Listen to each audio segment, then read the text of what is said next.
It's the same kind of things, I think, that have driven support for anti-establishment parties, I think we should call them, predominantly on the right, but also on the left, across Europe, and including in Britain and so on. Hundreds of members of Germany's far-right AfD party are meeting today for a 2-day party conference.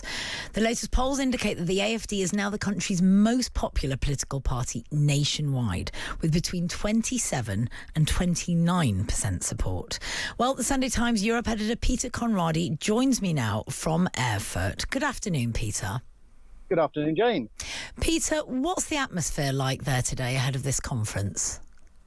Well, I mean, the conference actually already started in a sort of a kind of a complex on the edge of town.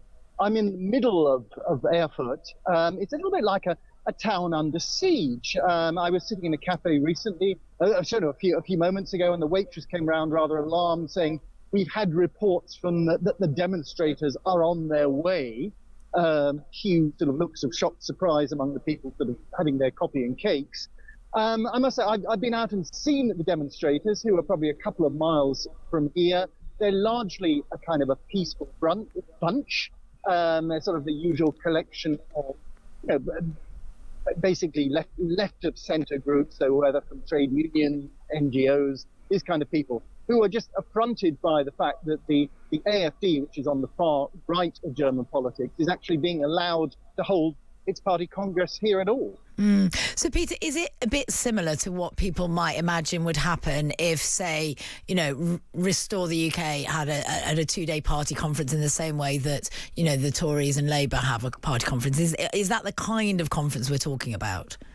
Yes, it is. I mean, in fact, there is a kind of a constitutional requirement in Germany for political parties to meet once a year. And I mean, that's what the AfD are doing. And, it's a lot of men and women duped in formal wear who are trying to kind of contrast their own very, seemingly reasonable behavior. It's very kind of rules driven, a lot of discussion about amendments and votes and this kind of stuff, with the group of people outside who, many of whom have travelled in by bus from hundreds of miles away. I was talking to a retired female pastor, 70-year-old woman, and she'd spent 5 hours on the bus coming over to peacefully protest. And there is obviously the fear that among the peaceful protesters there will also be the violent people who just coming for a fight. There is a massive police presence here. There are about 8,000 or so. I don't know if you can hear in the background, there's a helicopter hovering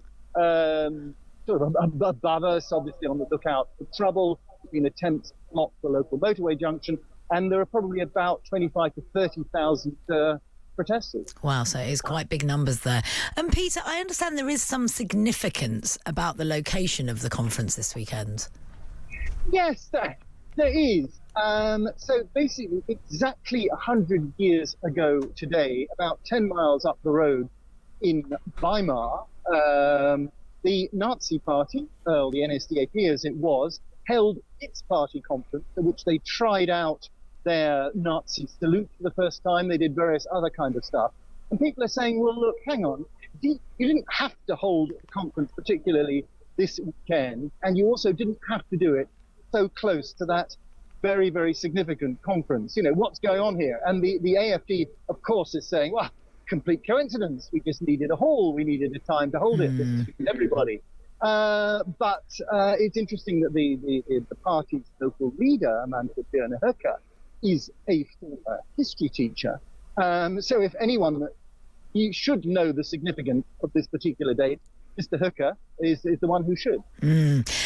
Peter, now the AfD have had this incredibly steep rise in popularity, particularly over the last few months. What has prompted that particularly rapid spike recently?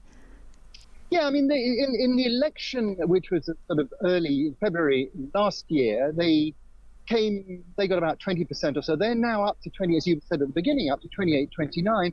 It's the same kind of things, I think, that have driven support for anti-establishment parties, I think we should call them, predominantly on the right, but also on the left, across Europe, and including in Britain and so on.